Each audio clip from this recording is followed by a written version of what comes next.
Hello, everybody. Welcome back to the Nibiru channel. It is October 17th, 2016, and I got an invitation to be on Steve Olson's show, WSO, and special guest Wayne Steiger. Naturally, I accepted Steve's invitation, and here is the first segment of the show. However, the opening of the show was so rudely interrupted by somebody tapping in and wanting to listen to the important things that we have to say. And they even remotely shut my computer down, and I had to re-enter the show. So let's listen up. All right. So everybody, we were just shut down basically, so we had to jump over to another account. I had to turn on encryption and proxy. Hopefully that will help. Wayne and I are not having any problems right now, but Scott got shut down. So Wayne, you're going to continue on with some stuff that, this is the same evening that you took the photograph that I showed in that last segment, right? Yeah, this is actually morning. So here you can see the whole sequence of events. As you can see, it's still dark out. Zooming in, bright moon. You can see lights are still on in the neighborhood. Now, this is about 15 minutes later. You can see dawn has already come up. And notice, Steve, everything looks normal, right? Nothing problem here. Went in there, got another view of it, and nice then this happened. Nice moon shot. Yep, then this happened right here. And as you can see, I knew, and this to show everyone, this is what the sun was doing in the east. I mean, it was spectacular in the colors, just absolutely. They were being not so much illuminated from the east, but you can see that they were being illuminated from the west as well. And you can see the density, and you have to understand that this is in normal light to the human eye, and a camera is just picking up what I was seeing. And now, as this moon begins to go, it begins to. And so what I've done here, I reversed it out. There it is, Steve. You want to know what another sun looks like? It's big. Well, there you go. To me, it's a full circle, triangle of evidence. And I want, and so if anybody wants to ask me what I think about what's happened in the last 3 days, my position is that we just had the brown dwarf just went behind our moon and the Earth, and we saw it. I believe that's what's happened here. And so here's a question for our physicists. So Steve, work with me on this. So I know, you and I know, because we put it on Solar Scope, where the moon was. The moon was in between the Earth and this brown dwarf that was passing. The moon was taking an assault that had to be something else. But here's my question. A brown dwarf is basically now has an iron core, but it's not a dead star. It still has a heartbeat, so to speak. It's just that the fusion is now at such a low level that the lighter elements such as helium and nitrogen have gone, all right? So as this star comes in closer to our sun, which is a yellow dwarf sun, as it begins to take the solar flux particles and take it from our sun and begin to pull it into itself, there is a reaction, as I understand, in the old fusion engine, that it starts cranking up because it starts absorbing all of these particles. Now, my question is this. Would not the density of the electromagnetic field of this brown dwarf star be of such intensity that it would be outpowered even our sun, because our sun is still basically a gaseous star that's still in its midlife but still burning a lot of lighter elements? Am I correct on that? You are, and our physicist said that that's why our star appears to be now burning helium, and that's common knowledge now, that it's basically being choked by the iron oxide dust. That's been her point since the beginning. So, now you have, just so we know, I'll pull this up here. So here it is. Everyone can see. We've been tracking this. We know this now. We know that our planet, and I'll pull this up, Steve, so everyone can see this, has still not gotten back to normal. And you even have, I think, isn't there a later, I want to see something here. Trying to get the latest,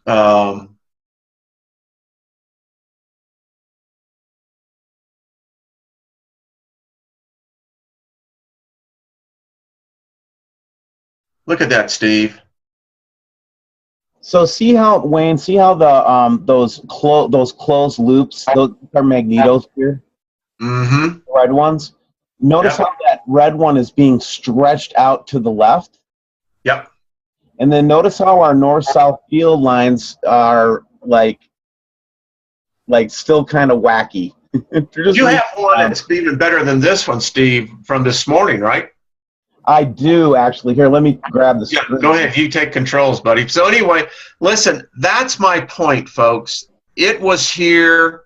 I think the density of this thing is, look at that. I mean, that looks like a rat. Yeah, and see, on crack. This is what made me, this is kind of what convinced me that we were dealing with something with a high magnetic force, is those closed field lines just reaching out and going, hey, there's something out there, you know? Exactly. And that's it. That's the story. So welcome back, Scott. Okay, guys, can you hear me better? Yeah, thank you. Hey, they shut my whole computer down. Yeah, we know what that feels like. Yeah, I'm serious. And this is a brand new Hewlett-Packard laptop, man. It's like 2 weeks old. They better not destroy it. I'll send them a bill. They're going to send you back a nice IOU. Well, then you know what I'll do? I'll just take it off my taxes. Exactly. And then the IRS can audit you, and you can explain what happened. Well, I'll let my cousin take care of that because he's worked for the IRS for about 17 years, so I'll send him the bill. So the only reason I wanted to show you guys this was because a subscriber said to me that he has defeated the optic system using a very simple technique. He basically took the lens out of his telescope, and then he used that lens to refocus the beam into a cell phone. Okay, run that by me again. So imagine having a lens in your hand. Yes, sir. And imagine you just pointing the light of that lens around in the camera of your cell phone until you see something. Okay. What I theorized based on Jeff P's theories is that basically what you did was you reestablished a focal point on your camera, and that's what's really there. Just a theory. Just a theory. All right, I'll have to munch on that one, but here's a corroborating piece of evidence that shows. Oh yeah. Oh, that guy sent you that. I got that the other day too. I got that one too. Hey, listen, number one, a 5-star award for originality. Yeah. I love it. It's a great campaign, and I love when people are creative like that, by the way, from a marketing perspective. I know you appreciate it too, Scott. Oh, yeah, because, I mean, I had a guy the other day send me, I think it was an all-sky cam photograph of a seagull sitting on the lens. And he said, I found Nibiru. Well, listen, while we're on this shot here, so I just read yesterday, space.com put a press release out that I guess it's once a week, they meet up with the astronomy group from, I think it's the University of Berkeley, California. They go out and they launch balloons. In these balloons, their sensors can pick up infrared. They can also pick up cosmic rays. Here's the deal, boys. They are now reporting that in less than 10 months, the cosmic ray index has increased by 12%. Yes, I heard that. Yep. Yeah, I also heard today also radiation readings are up. I watched so many reports today. I think they said that they were up 12%. Yeah, 12% in a certain area or something like that. Yeah. No. By the way, Steve, according to the University, I guess, of Norway, your area up in your part of the country, you are the prime area, my friend, on the planet to receive potential blackouts for solar flares.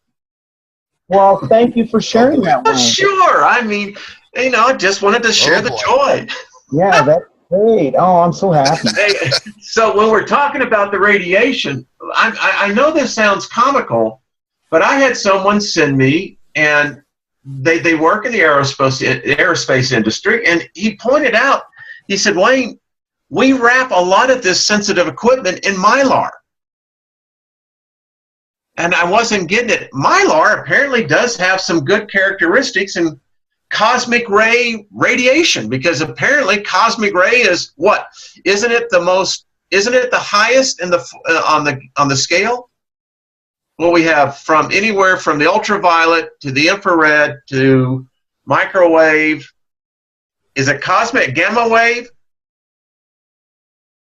You know what? Let's do this, Wayne. I want to show everybody something here real quick, because I think that it will help them to understand when we talk about all these different waves, right? Yeah. So a star puts out all kinds of energy across the spectrum, right? Right. So when we see this energy coming from behind the Earth, and then we see the visual evidence, and we're going to turn it to you, Scott. So play around with your screen and try to see where your menu is. But basically the data, the facts, okay, the facts of what we just saw indicate some type of a star or magnetar at the very least behind us. Yeah. And this is the diagram right here. And I think we had the full tilt boogie going on Friday and Saturday, because I got to tell you what, guys, people were acting very weird Friday. I mean, I don't know if y'all felt it, but oh God. How about you, Scott? I stayed out of public. Yeah. Believe it or not, the last time I was on Greg's radio show, the Christian radio show, The Front Porch, we actually talked about the effects of people who have or have been diagnosed as being bipolar, and will this affect them? And my mom was a psychologist and a professor, and I looked into this, and that is an absolute fact. Bingo. That is an absolute 100% fact.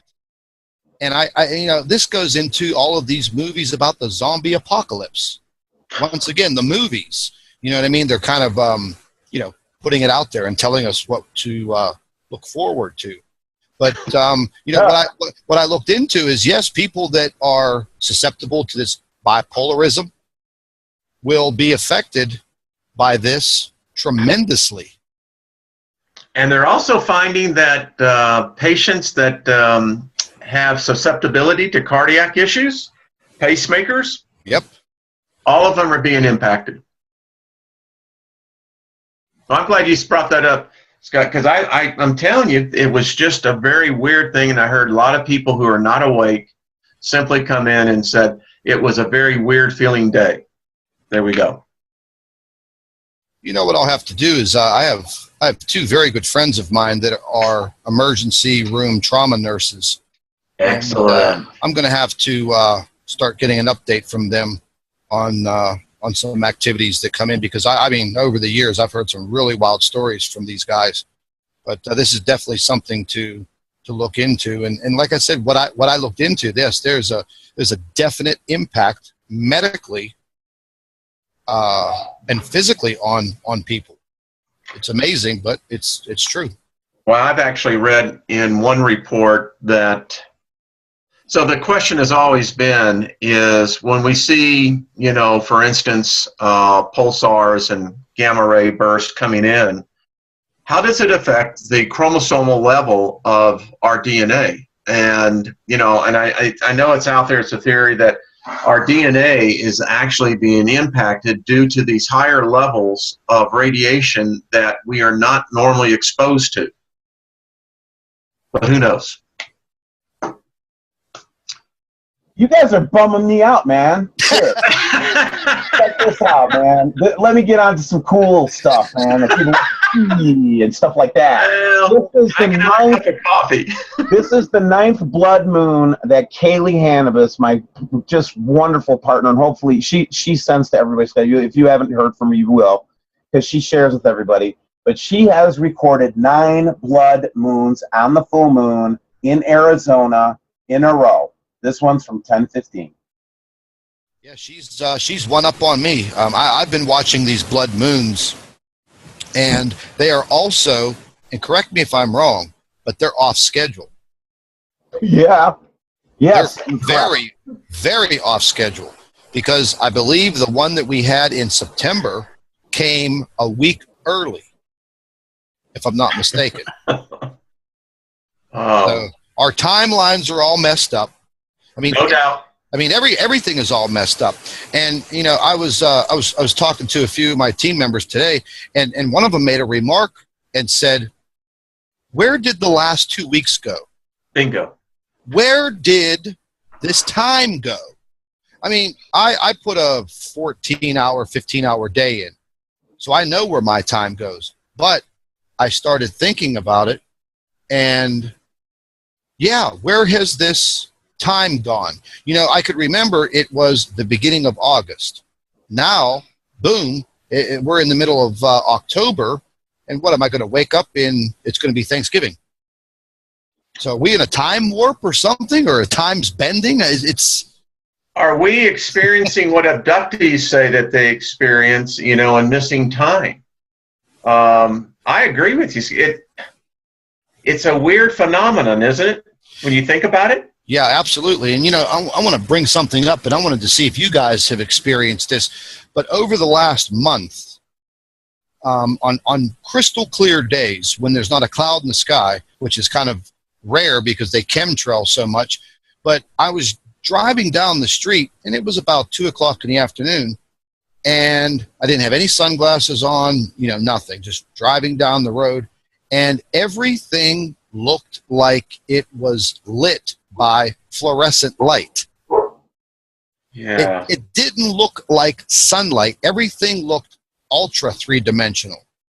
And I literally stopped in the middle of the street and got out and thought maybe it was an effect of the sun, you know, through my windshield, and everything looked the same. The light did not look like regular sunlight. It looked artificial. You know, I'm not getting into the whole artificial sun theory, but it just, and I've been experiencing this now all of July, all of August. I noticed it again in September. Now, I haven't noticed it yet in October, but I'm just waiting for it. But if you guys noticed anything like that, or? Well, I can tell you that my wife and we go out, you know, for walks, and in the middle of the day, and I can tell you back in September, we actually recorded it, where it was the weirdest phenomenon. I used to be in the video industry, and it was like someone had turned on a Google light that just simply made everything very intensely bright. Exactly. That's exactly. And the detail of everything was amazing, because I never saw anything through my eyes like that before. No. And she commented, and that's what it drew me back to. It was like I was on a lighting set. So, and that sun, by the way, this weekend, as everyone noted, and even here with our meteorologist, the sun was intensely hot. It hurt your skin to be out in it. Yes, I'd have to agree with you on that. Yeah. We had some very decent weather. The temperatures were cool. I think we were at like about 71 or 72 degrees. But if you literally stood outside and caught the direct sunlight, you can feel the intensity, the burning sensation on your skin. And I was just at a red light, had my left arm sitting on the windowsill of the car, and while I was at the red light, it literally, that few seconds, I could feel the intensity burning my elbow, burning the skin. So we noticed something today. My wife has a rhubarb plant. As everyone knows, the leaves get really big. It had burns on it. Wow. So I'm going to take some pictures. We'll post them for everybody, but they have burn marks on. In October. Yeah. I think that they were radiation burns. I swear, because. All right, Steve. So you're screwing with us here. What's going on here? I just thought that people would like to see the most recent images that we've been getting, and I know, Scott, you've been getting the same stuff that we're getting, and I'm just showing this while you guys are talking. I'm just enjoying this conversation. I'm listening to you guys. Let me tell you, man. I mean, the again, the corroborating evidence. And Scott, do you mind going? Can you show us that photo or that footage? I'm sorry, from Scotland. I have the Scotland footage. I only have it on my cell phone. Can you pull up the actual video and? Oh heck yeah! Yes, absolutely, we can do that. Just mute my big mouth in it, because I was I was mad today. Oh, I listen, you saw my comment. I'm just like preaching, man, because I know exactly what you're going through. I sometimes just spew out like my sailor tongue comes out. And then all my Christian church ladies come out and tell me to stop swearing, and I do. You know what I mean? Yeah, it just slipped out of my mouth there. And, the last time I said something like that, I don't know, maybe I was about 13 years old. My grandmother shoved a bar of that old-fashioned brown soap in my mouth. My God. I don't know if any of you guys ever tasted that, but it's the worst stuff in the world. I think Peter Bingsley said it best in Christmas Story. Conte taste. Yeah. My okay. Lord. But I'll tell you what, speaking of videos and subscribers, I have an absolutely beautiful subscriber base of people that is just literally growing on a daily basis. And I have this absolutely beautiful man subscriber. His name's Mike, down in the mountains of North Carolina. Good place to be. He has almost a $4,000 telescope. You can hook it up to your laptop, the whole 9 yards. Sends me an email and says, listen, this has been sitting around here for about a year now. I was going to take up some astronomy, but I think you could use it more than me. He boxed it up today, gave him the address, and he mailed it. Showed me. I swear to God. I hate to swear, you swear to God. But No. Listen, man, you nailed it, brother. Because let me tell you something. These people are generous-hearted, sharing people. They don't mind sharing all of their material. They don't mind giving you a true advice, good critical advice. I mean, guys, let me tell you something. We've got a few crazies. You know what I mean? People a few. Absolutely. But let me tell you, the overwhelming majority of the people that I talk to and that I communicate with are just rational people, doctors, lawyers. Today I was communicating with a PhD, not in the field of Nibiru or anything like that, but just somebody who's been an observer. These are educated people, okay? A lot of people. They're good people. I mean, you're right. There are those who I think that they're either being paid, of which we now know, and so that why they want to sow such bad karma into their lives. That's fine. Speaking of the trolls that seem that they're doing some sort of public service. Yeah, right. But when I hear the stories, just like what you were just saying, Scott, and I know of a couple of other incidences, there's good men and women out there, and they care, and they're concerned, and they're looking for answers, and they're not getting it from the media. The media is all into this. Well, all I can tell you about the Fourth Estate, it's jumped off the cliff. And so people like you, Scott, Steve, y'all provide an avenue that can now say, I can trust these men. And that's what we got. And it tells me that the human spirit is still good and still strong. Oh, absolutely. 100%. And like you were saying about this, these debunkers, they think they're doing humanity a favor. The guy down in New Zealand, what's his name there? Dave the cameraman or whatever, Daza. Now he's critiquing every single one of my videos as they come up. He went on YouTube the day before yesterday and put my whole entire personal Facebook page, photograph, my whole background, everything live, which I don't care. You know, it actually gave me some exposure for my beautiful face. But for him to be so low because of the, I think it was the footage that we were all discussing, the moon orbiting the sun. Yeah. Okay, Dave, whatever you say, buddy. But I sent him and I said, look, the bottom line. You say that you live in New. I like your fancy 007 accent, but here's the bottom line. When it's all said and done, buddy, New Zealand is going to be gone. Yeah. You better get a flotation device, or you could join us with your amateur astronomy background.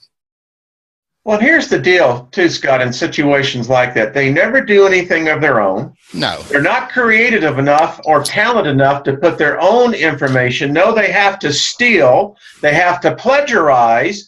They have to go and try to do character assassinations. And this is the side of humanity that we all want to endure ourselves to. If you're so damn smart, then put your own information up. Put your own videos up, and we'll critique you. And by the way, we'll put our physicist on your ass, and we'll see just how bright you are. You go, boy. You go, Wayne. See, all you gotta do is say the word troll, and Wayne and Scott are gonna just lose it. You know, I get it, and I lose it too. You know what? They're such small penis men, because you know what? They can't do anything else. Mimi, don't call me Mimi. No. Go ahead, Wayne. I can't believe but that's the point. They hide behind a computer because they can't come out and do anything of their own. I mean, come on, you piss ants. Hey, you got an education, get a refund. I had one guy who trolls my YouTube channel. He's fake. He has a male model photograph. There you go. As his profile picture. Probably weighs 325 pounds and probably hasn't taken a bath in about a week. But go on, I digress. Yeah. So he challenged me to an MMA fight. Mixed. That's gonna solve the Nibiru problem. Oh, it gets better. It gets better. So I said, "Wow, mixed martial arts." Well, I said, "I'll tell you what. When mixed martial arts started coming out in the beginning, when it was bare knuckles in the octagon, I took up Gracie Jiu-Jitsu and I studied it for 15 years.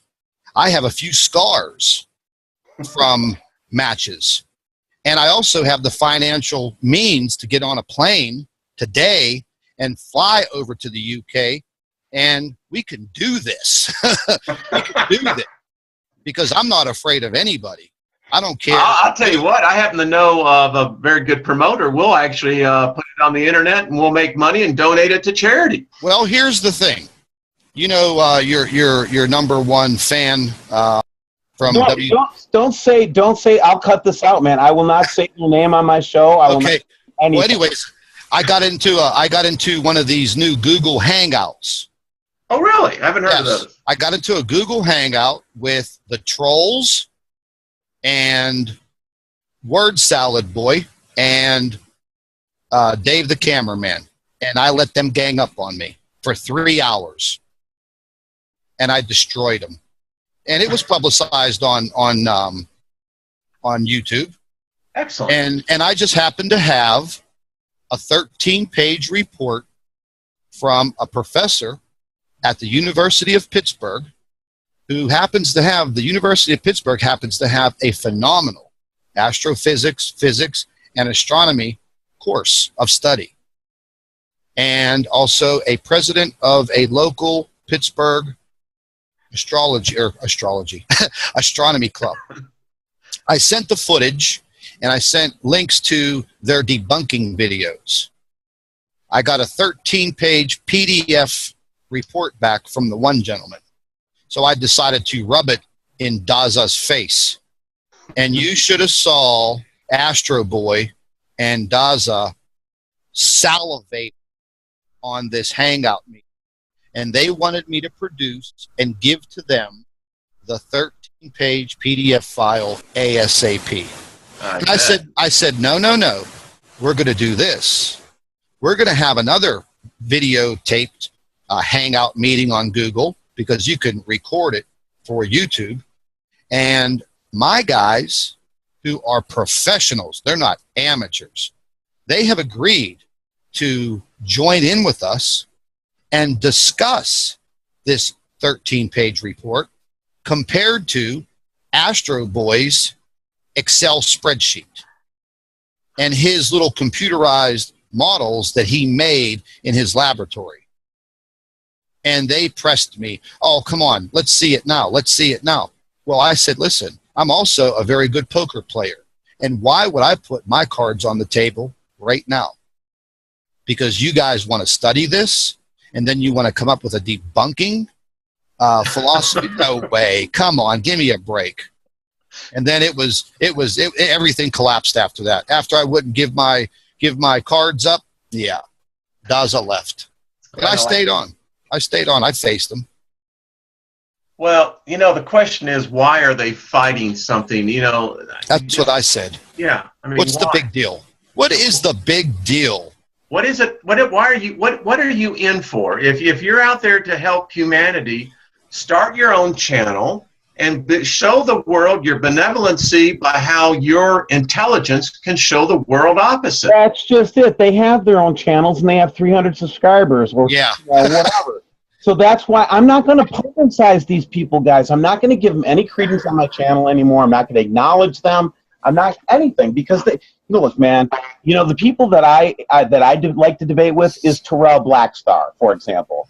I have a big debate going with Terrell, and he and I are now friends.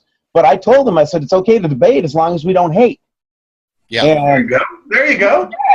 He laughed, and he came back. He told me today that their cause of that magneto reversal was the moon, and I shot back to him 3 scientific objections, and his response back to me was, "You'll see." I said, "That's not a scientific response." But see, we're debating what's going on in the cosmos from two aware people having a debate. This coming out and trying to tell me that none of this stuff is real isn't going to work with me anymore, man. Absolutely not. Not when we see phenomenon in the skies. And the reason why I think so much of this shows up again at sunset and sunrise is that it's just the way that we can see these objects. And Scott, when you were talking about the person seeing it from Scotland, Pittsburgh, all the way down to Hawaii, in my mind, I'm seeing almost the transition path of an object. Yeah. I was on this all day today. Well, ladies and gentlemen, we had to end that segment. As you can hear, the audio quality got kind of bad there in the end, simply because we were being tapped into. The information that we uncover on a daily basis is definitely important to the powers that be. And the research that I do and that Steve and Wayne conduct every day is very important. Beyond a shadow of a doubt, we deal with risky business because we want to uncover the truth. Steve is working on the final segment of the show, and it will be uploaded later on today. And I also want to add that these two gentlemen come from extraordinary backgrounds. So if you haven't subscribed to WSO, jump over there and subscribe. And with that said, I'd like to thank all of our Nibiru watchers. You guys do a fantastic job. Would also like to thank you for your loyal subscribership. You can continue to email your photographs and your video to NibiruPlanetX2016@gmail.com. And don't forget to share our videos with your friends and family members on Facebook. And subscribe to the Nibiru channel for all of our current updates. And like I always say, keep an eye in the sky.